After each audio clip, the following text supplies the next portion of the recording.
Magandang umaga po sa ating lahat. Sa ikawalong misa Ligario, ipinapaalala sa atin ang sagot ni Kristo kay Felipe na ang pananampalataya ay hindi lamang nakabatay sa nakikita kundi sa pagkilala na si Jesus mismo ang larawan ng Ama. Ang kanyang mga salita at gawa ay patunay na ang Diyos ay kasama natin, gumagawa sa ating buhay, at nagbibigay ng liwanag sa gitna ng dilim. Sa ating pagdiriwang ngayong umaga, naway maging bukas ang ating puso na makita ang presensya ng Ama sa pamamagitan ni Kristo at tanggapin ang kanyang pag-ibig bilang gabay sa ating paglalakbay. Magsitayo po tayo lahat at ating awitin ang pagbungad na Ama.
Tayo ingat sa pangalan ng Ama at ng Anak at ng Espiritu Santo. Amen. Ang Panginoon ay sumayin. At sumayin. Tayo po'y manalangin makapangyarihang Diyos, lahat ng puso ay nakakayag sa iyo. Lahat ng nasa hangarin ay nababalik mo at walang lihim na nalilingid sa iyo. Linisin mo ang aming mga puso sa pamamagitan ng iyong Espiritu Santo upang kami tapat na umibig sa iyo, marapat at umuwi sa iyong banal na pangalan sa pamamagitan ni Kristo ang ating Panginoon. Amen. Pakinggan mo ninyo ang sinasabi ng ating Panginoon sa Jesucristo. Ibigin mo ang iyong Panginoong Diyos ng buong puso, ng buong isip at ng buong lakas. Ito ang unang at dakilang utos sa pangalawa ay tulad ng una. Ibigin mo ang iyong kapwa tulad ng iyong sarili. Sa dalawang utos na ito ay nababatay ang buong kautusan at ng mga propeta. Magsinod po ang lahat. Sabay-sabay po natin pagsisihan ng ating mga pagkakasala sa Diyos, ganoon din po sa ating trapo.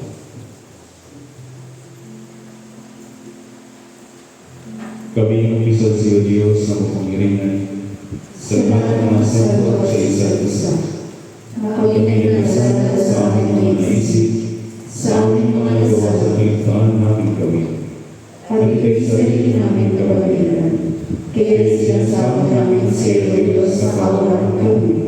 at sa lahat ng mga santo, na ipanalangin kami sa iyo, Panginoong Diyos. Amen.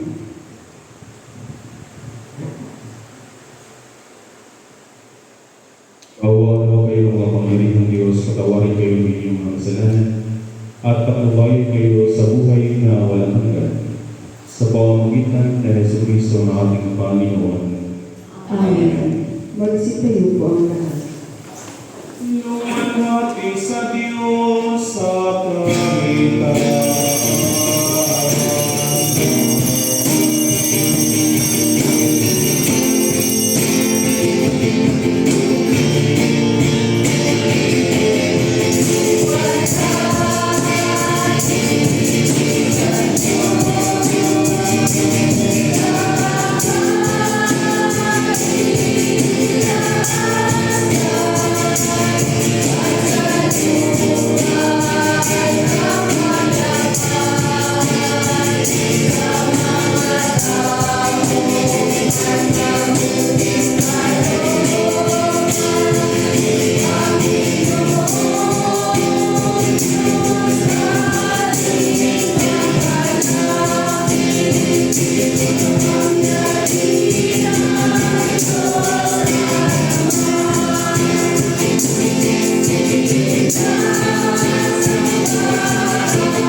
Ang Panginoon ay sumainyo.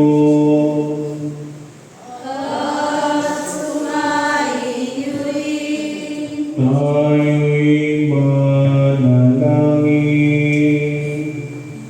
Mapagpalayang Diyos ng kaligtasan, bahagi ka sa mga mithiin ng iyong mga anak na lumaya mula sa kasamaan. Naway magsilbi kaming tagapagdala ng kaliwanagan sa aming kapwa, upang kami nakasama nila ay sama-samang may pagdiwang ang pagdating ng kaganapan ng iyong kaharian. Alam-alam sa iyong anak na sa Jesucristo aming Panginoon, na nabubuhay nagaharing kasama mo at ng Espiritu Santo, isang Diyos ngayon at magpakailanman.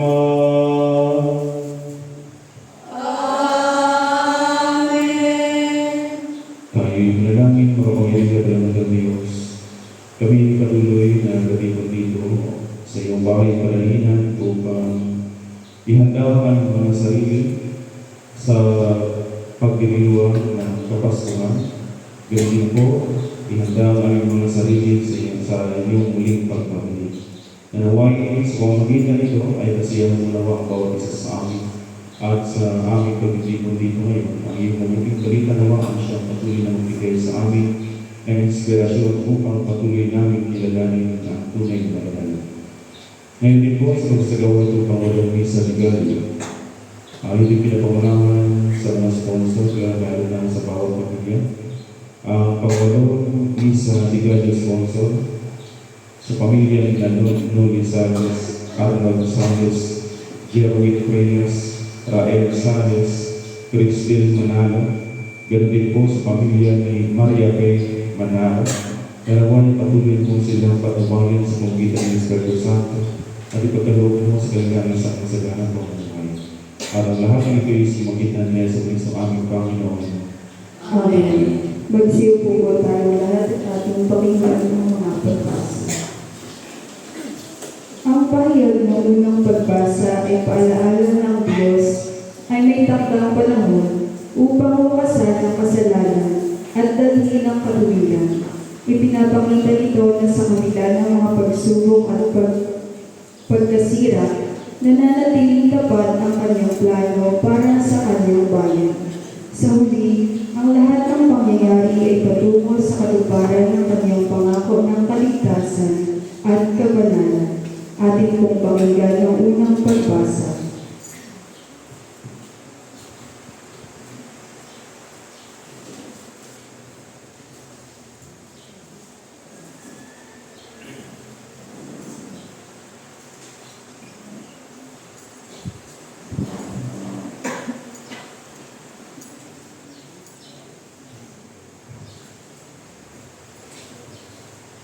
Unang pagbasa ay mula sa aklat ni Propeta Daniel, kabanata siya nagsisimula sa talata 24 hanggang talata 26. Lungsod na ito ang iyong mga kababayan, ibinibigyan ng 490 taon upang tigilan ang pagsalansak, layuan ang kasamaan at pagsisihan ang kasalanan. Pagkatapos, iiral na ang katarungan at magaganap na ang kahulugan ng pantayan. Itatalaga na ang damong kapanal-banalan. Unawain mo ito mula sa pagkabigay ng utos na muling itindig ang Jerusalem hanggang sa pagdating ng pansiping hinirang ng Diyos. Ay lilipas ang 49 na taon. Muling itatayo na ang Jerusalem, aayusin ang mga lansana at moob, at manatiling gayon sa loob ng 434 na taon. Ngunit ang panahon iyon ay paghaharian ng kaguluhan. Pagkalipas ng 430 taon, isang hinirang ng Diyos ay papatay. Ang lungsod ng templo ay wawasakin ng hukbo ng isang makapangyarihang hari.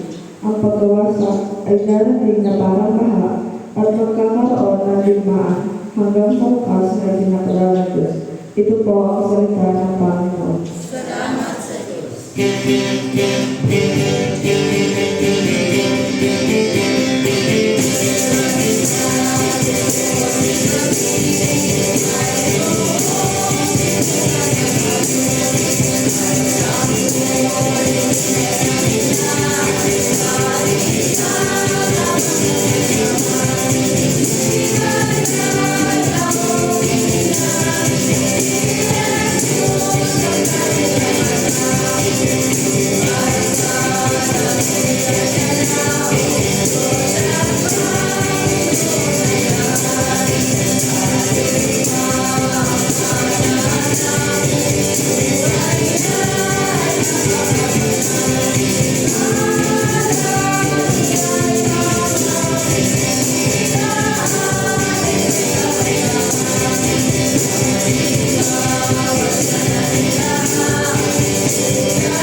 nagbibigay ng makapangyarihang paalala na ang ating laban ay higit pa sa pisikal.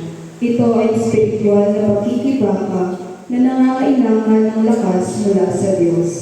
Ang baluti ng Diyos ay sumasagisag sa katotohanan, katuwiran, pananampalataya, kaligtasan at ang salita ng Diyos na nagsisilbing ating proteksyon at sandata laban sa kasamaan. Sa pamamagitan ng panalangin at pagtitiwala, natututo tayong maging matatag, matapang at handang ipahayag ang ebanghelyo ng kapayapaan kahit sa gitna ng mga pagsubok. Ating pong pakinggan ng ikalawang pagbasa.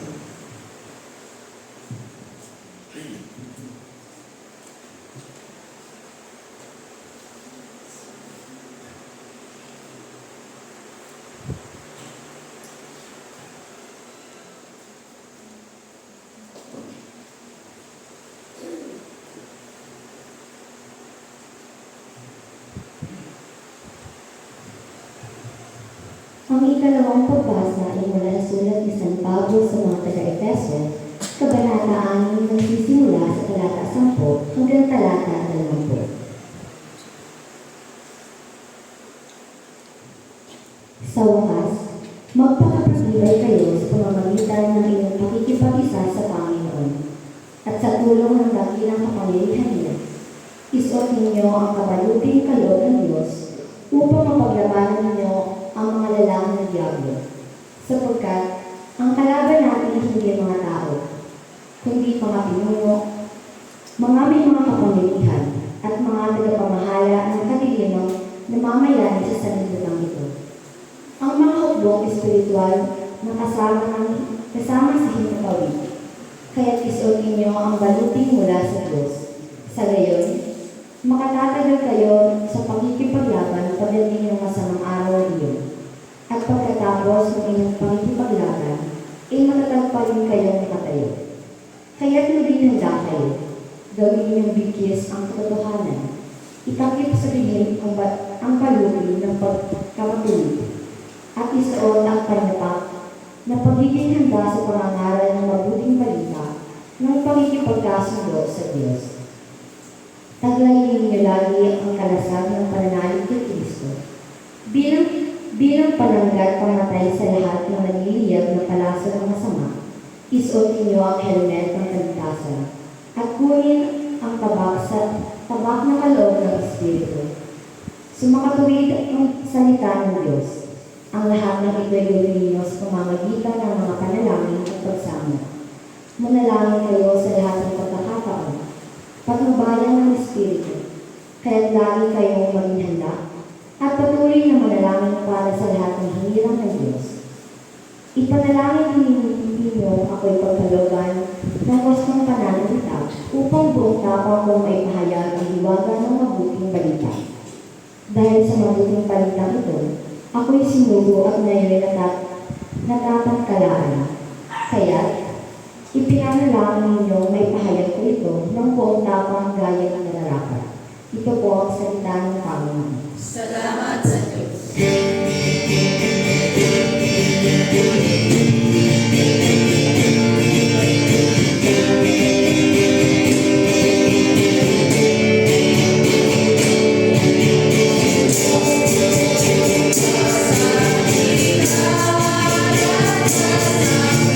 Salamat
sa Jesucristo, ayon kay San Juan, sa Kabanata 14, nagsisimula sa talata 8 hanggang talata 14. Luwalhati sa iyo, Panginoong Jesucristo.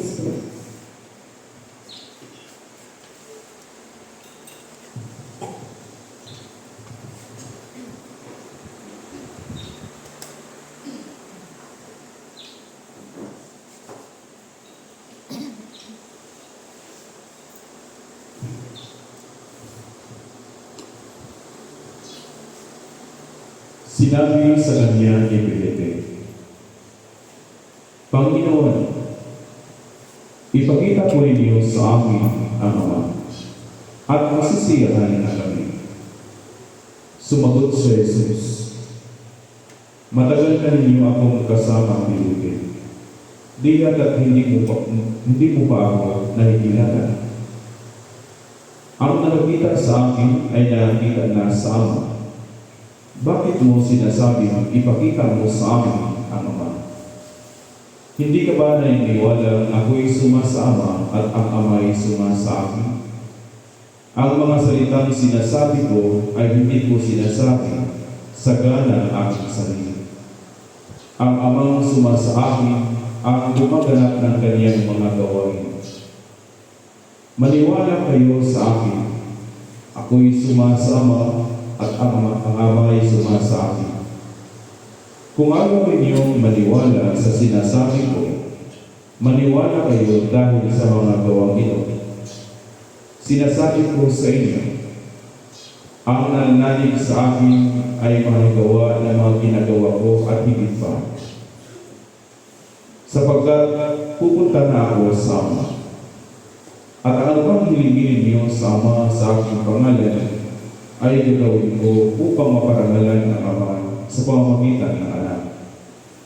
Gagawin ko ang anumang hihilingin niyo sa pangalan ko. Mga kapatid, ang mabuting balita ng ating Panginoon sa Jesucristo. Papuri sa iyo, Panginoong Jesucristo. Magsiupo po tayong lahat at ating pakinggan ng mga pangalan.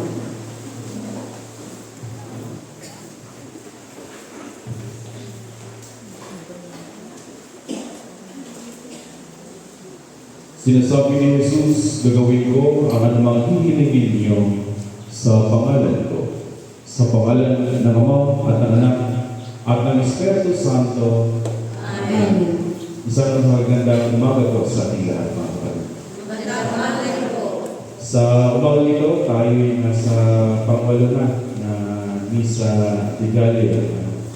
At gusto ko lamang kayong kumustahin. Kumusta naman po sa pakiramdam yung pangwalong Misa de Galileo. Ayos naman.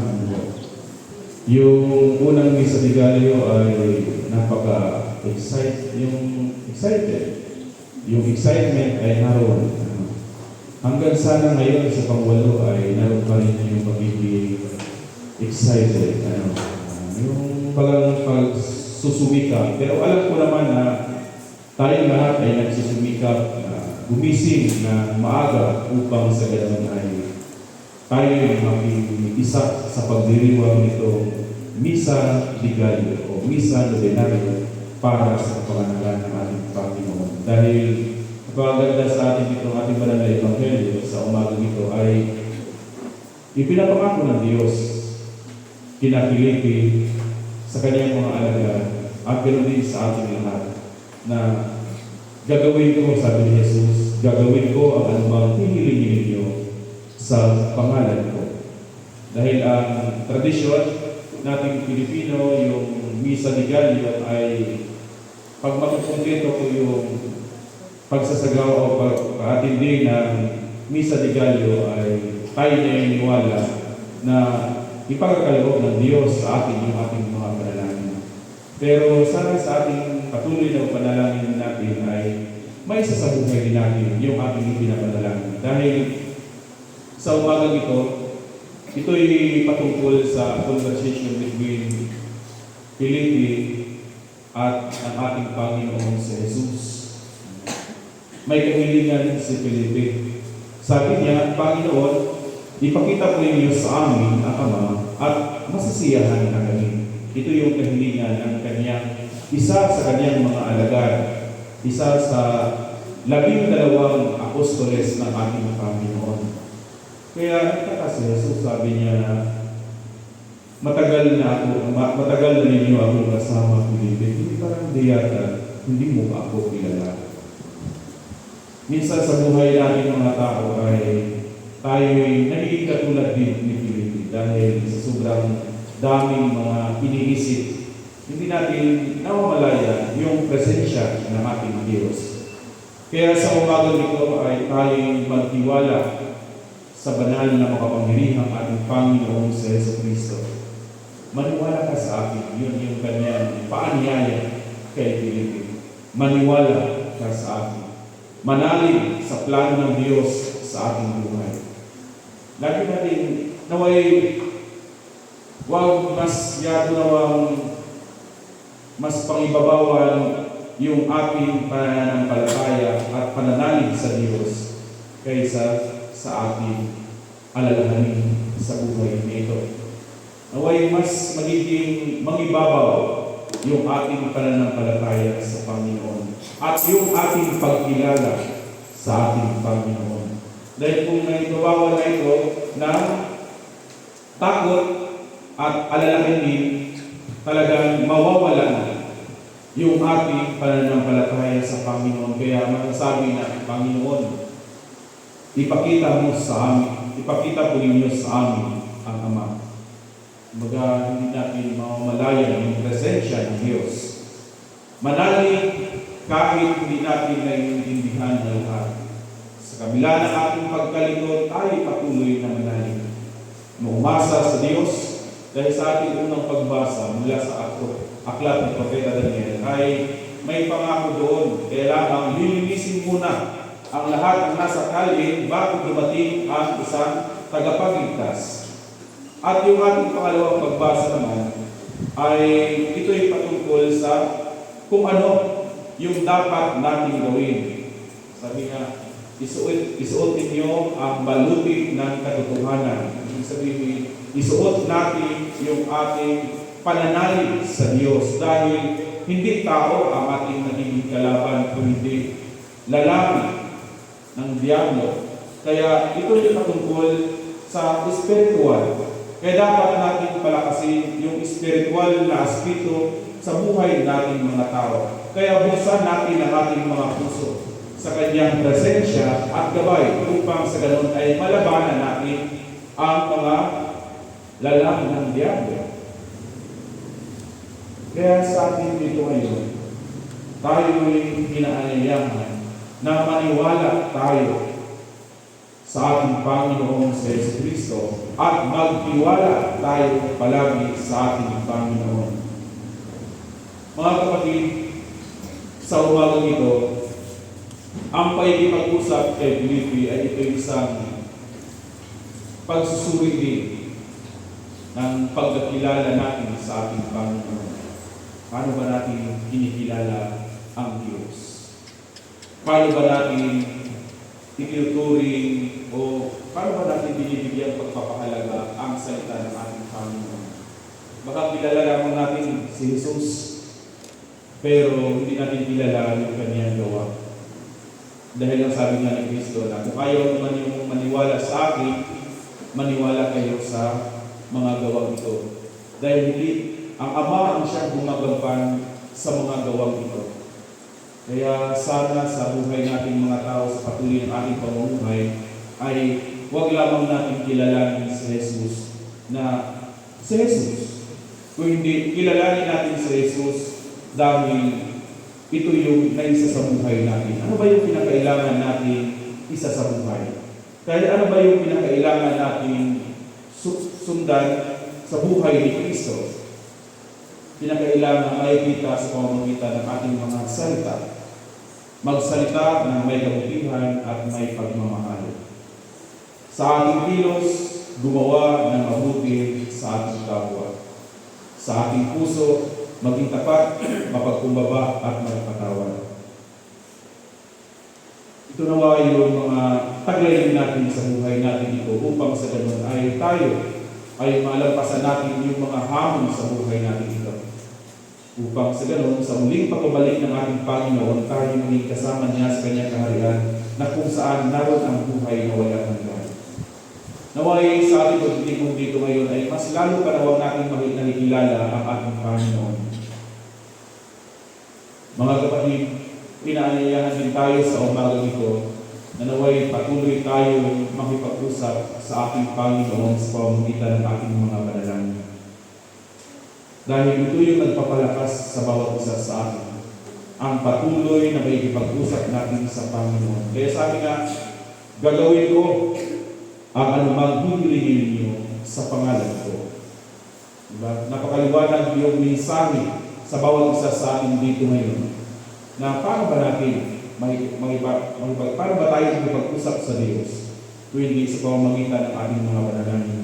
Kaya nawa sa ating pagsusumikap sa pag-ating natin itong Misa de Gallo, kahit ito'y extraordinary natin ginagawa, ay naway tayo ay pagkalooban nawa ng biyaya ng Diyos at ang kahilingan ng bawat isa ay may sa katuparan na naaayon sa kalooban ng Diyos.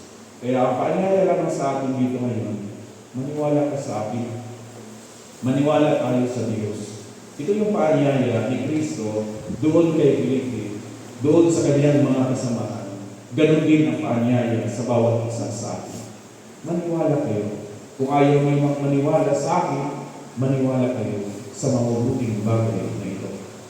Kaya sana sa umagang ito, patuloy nawa tayo patibayin ang ating pananampalataya sa Panginoon upang sa ganon tayo ay laging handa at madatnan na handa sa muling pagbabalik ng ating Panginoon at patuloy nawa tayong pagkalooban ng biyaya pagpapala at pagkaloob sa bawat isa sa atin ang ating mga kahilingan na sa pamamagitan ng ating panalangin.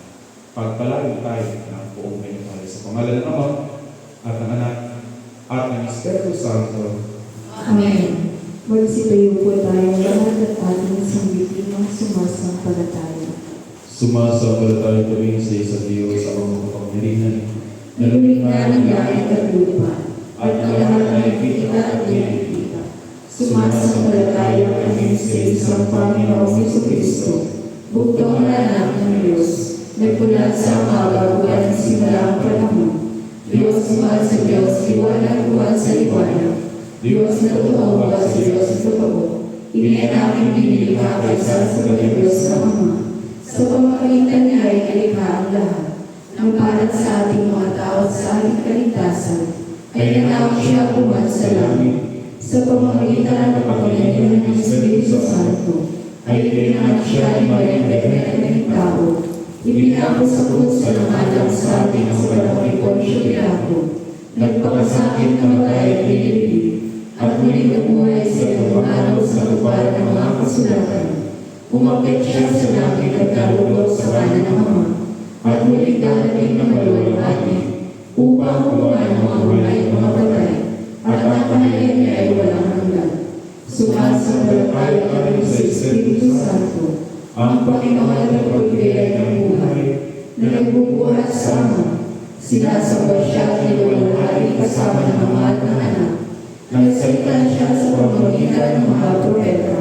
Nananalig tayo sa isang iglesyang banal, Katolika at Apostolika. Naniniwala tayo sa isang binyag sa ipagkawatawa ng mga kasalanan, at hinihintay natin ang muling pagbubuhay ng mga namatay, at ang buhay na walang hanggan. Amen. Magsinuod po ang lahat para sa panalangin ng bayan.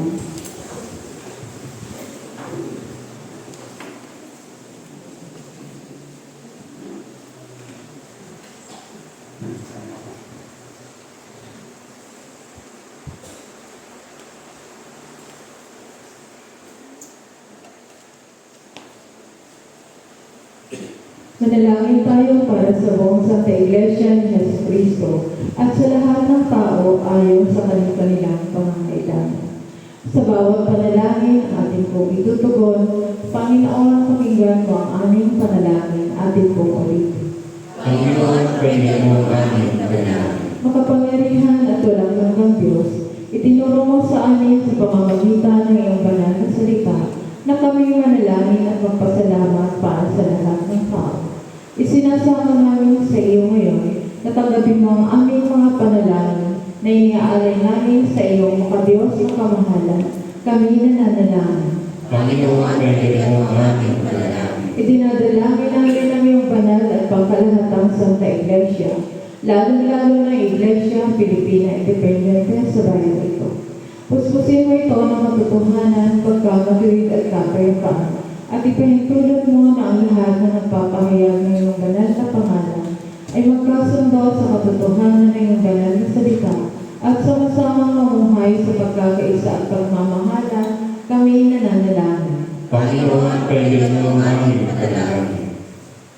Pagkalooban mo ng biyaya ang nasa langit, ang lahat ng obispo, pari at diakono, lalong-lalo na ang aming obispo Maximo na si Joel Corrales, ang aming obispo Diocesano na si Right Reverend Arnold Damaya, at ang aming pari na si Reverend Father Randy Matos. Sa pamamagitan ng kanilang pamumuhay at pagtuturo, ay maipahayag naman nila ng buong katapatan ng iyong tunay at nabibigay buhay na salita at mapangasiwaan nila ang iyong mga banal na sakramento. Kami nananalangin. Panginoon, pwede mo ang aming panalangin. Isinasamo namin pagharian mo ang mga puso ng lahat ng namumuno sa pamahalaan sa bayan ito. Magpasinawa sila ng buong talino at may katarungan at may sa katuparan nawa nila ang kalayaan, kapayapaan at kagalingan ng iyong bayan. Kami nananalangin. Panginoon, pwede mo ang aming panalangin. Sa sangkatauhan ay pagkaloob mo ang iyong makalangit na biyaya.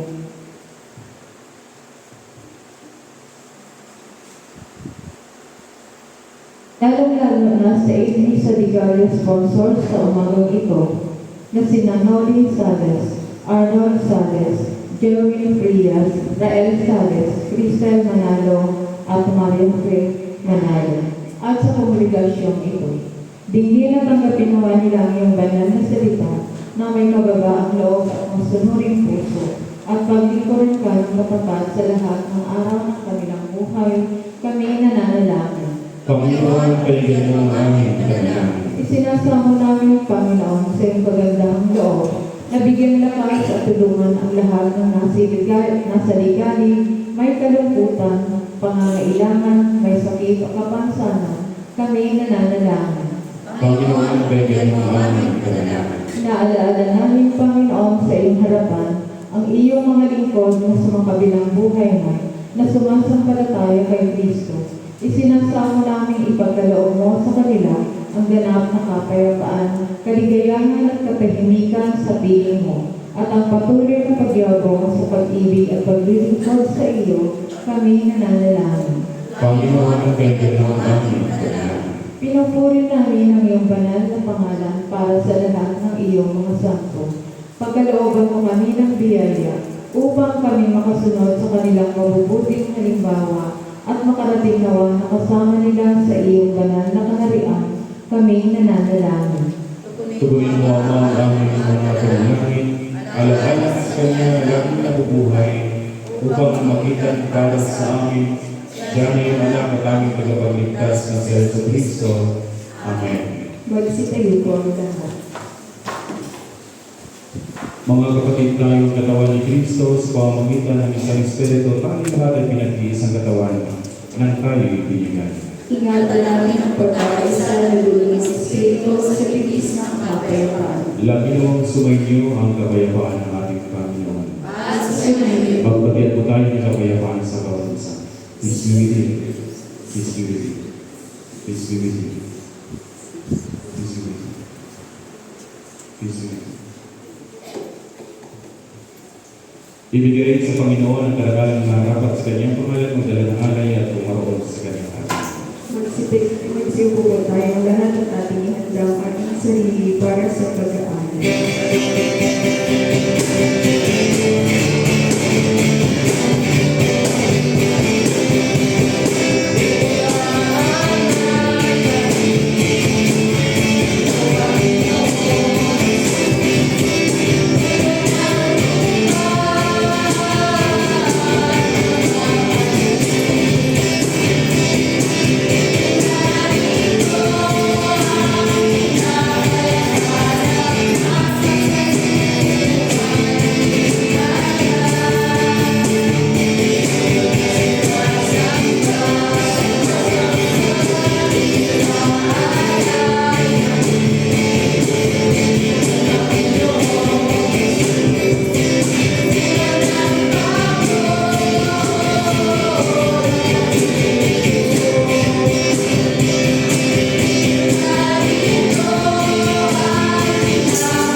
Itaas po natin ang ating mga alay at tayo po yung nanalangin. Maway Diyos, yung pinagalaw mo sa amin ang lahat ng bagay. Sa iyong kasiganang ibinigay mo ang lahat ng aming mga pangangailangan. Kami ay mga mapagkumbabang mga lingkod ay nag-aalay sa iyo. Ito mga sagisaw ng aming pagtanaw na utang na loob sa lahat ng iyong kaawaan. Amen.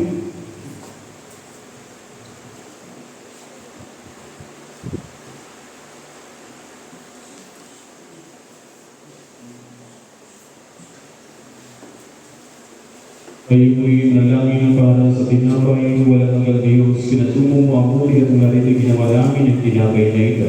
Iniaalay namin ito sa iyo upang sa amin ay maging tinapay ng buhay. Ipagkaloob mo na ang kagami ito ay mabulot sa bigkis ng pag-iibigan. Amen.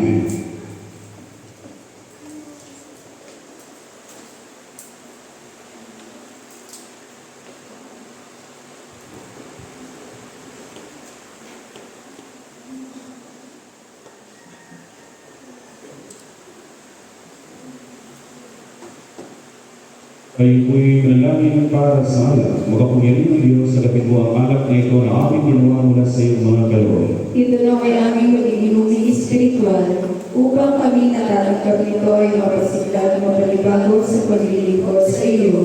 Amen.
Sa pagpatuloy po ng ating pagdiriwang ng kanilang misa, naway sa ating katipunan dito ngayon ay ito'y hinggit ang Panginoong Diyos at pagkalooban sa bawat isa sa atin at ang banal na misa ito'y inialay natin o pasalamat natin sa Panginoong Diyos.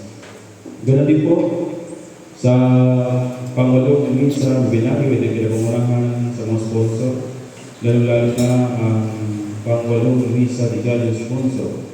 Ito ay pinapangunahan sa mga pamilya ni Noli Sales, Arnold Sales, Derwin Reyes, Rael Sales, Christine Manalo, at pinagin po sa pamilya ni Maria P. Manalo.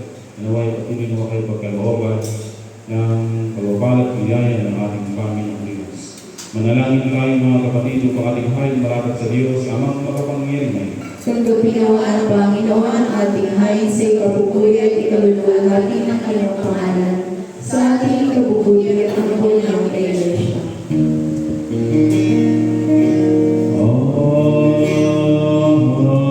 Ang kagandang loob ng Panginoon ay mananatiling walang hanggan sa mga may kapon sa kanila at ang kanyang pagkamatuwid sa salisa.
Buong kagalakan natin pinapangaya ang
sa iyo, Diyos, sa mga pagirihan namang magalangin.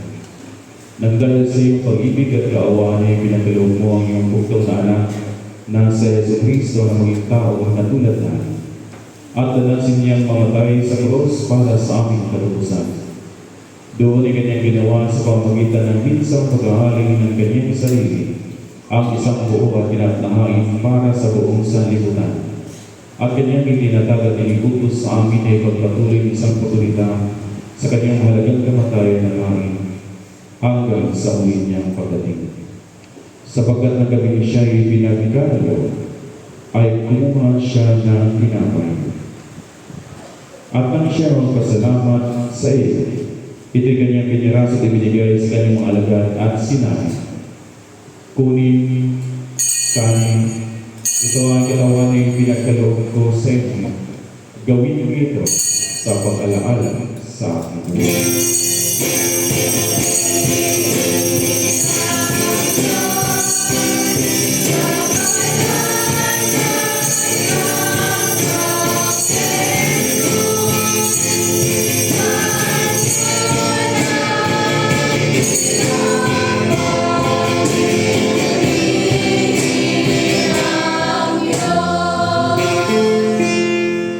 Matapos ang hapunan ay kinuha niya ang kanis. At nang siya magpasalamat, ito'y kanyang ibinigay sa kanila at sinabi, inumin ninyo ito kayo lahat. Sapagkat itong aking dugo ng bagong tipan ay binubuhos ko para sa inyo at para sa marami. Sa pagpatawad ng inyong mga kasalanan kay Lagmat, inumin niyo ito ay gawin sa pag-alaala sa akin.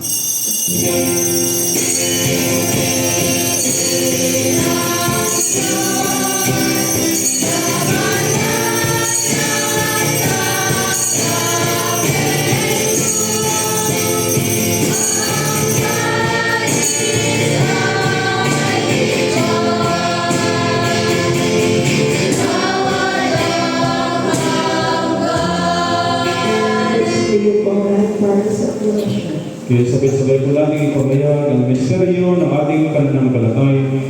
Si Kristo ay namatay, si Kristo ay muling nabuhay, si Kristo ay muling nabuhay.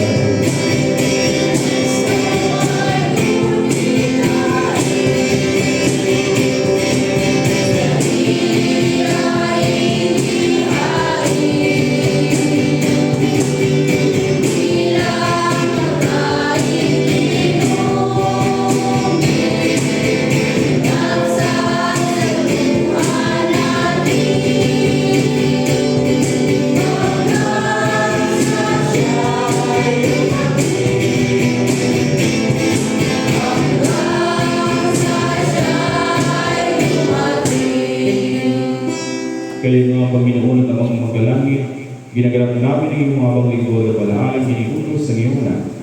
Sa aming pagulita sa kanyang pinagpalang pagkakasakit ng mahalagang kamatayan, sa kanyang makapangyarihang pagkabuhay na maguli, at maluwalhating pag-akyat sa langit. At sa aming paghihintay sa kanyang maluwalhating pagbabalik, kaya amin inalay sa iyo itong tinapay ng buhay at itong kalis ng kaligtasan.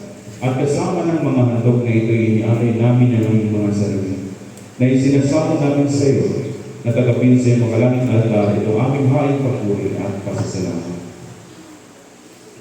Butihin Ama, sa kapangyarihan ng iyong Espiritu Santo, ay pagpalain mo at pagkabanalin mo itong tinapay at alak, upang para sa amin na maging kamahal-mahalang katawan at dugo ng iyong anak na sa Yesu Cristo. Ang lahat ng wala at tanggap ng banal na inyong ito ay mabisko sa iyong biyaya at magalangin at kapala at maging kaisang katawan niya upang siya ay manahan sa amin at kami sa kanya. At bagamat kami hindi karapat-dapat na mag-alay ng anumang hain, gayon may isinasama namin sa iyo na tanggapin ito aming tutulit paglilingkod.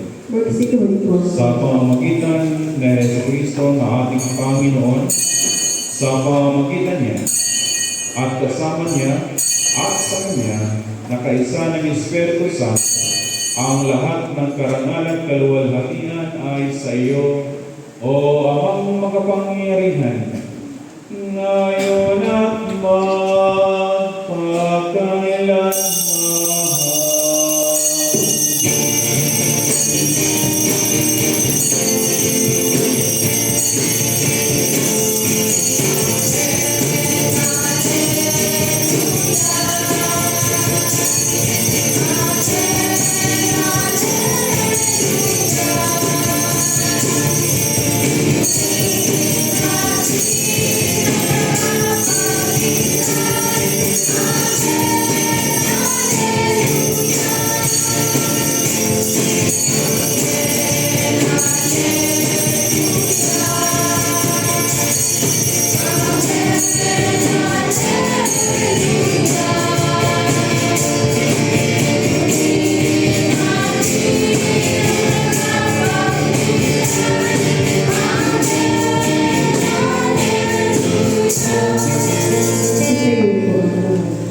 At tulad ng itinuro sa akin ang aking kapagligtas na sa Kristo tayo ng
Panginoon, sinasama namin sa iyo, iligtas kami sa lahat ng masama.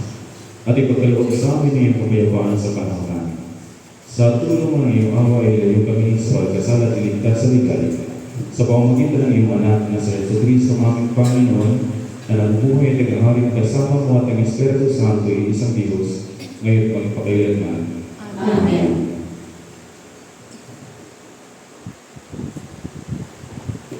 Cordero ng Diyos na galing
sabay-sabay po tayong lahat, dugdulog-dulog sa iyong kapag-away, Panginoon. Hindi ang tiwala sa sarili namin pagkamatuli, kundi sa iyong maraming dakilang awa. Hindi kami karapat-dapat na mahulog ng mga mo sa ilalim ng iyong araw, subalit lahat sa iyong pagkabuhay. Ipagkaloob mo sa aming bugay-buling, Panginoon, na aming nagapit pagkawa ng iyong mahal na anak na sa Jesucristo, at inumin ang kanyang dugo, upang kami na pinalakas sa naging bago ng kanyang buhay ay kanahan sa kanya siya sa amin magpakailanman. Amen. Mga kapatid at mga kaloob ng Diyos para sa bayan ng Diyos. Kunin niyo ang mga ito sa pag-alaalang ibinigay ni Kristo ang kanyang sarili para sa inyo at tanggapin niyo siya sa inyong mga puso sa pamamagitan ng pananampalataya ng may kasasalanan. Ang katawan at dugo ni Kristo. Amen. Magsiupo po ang lahat.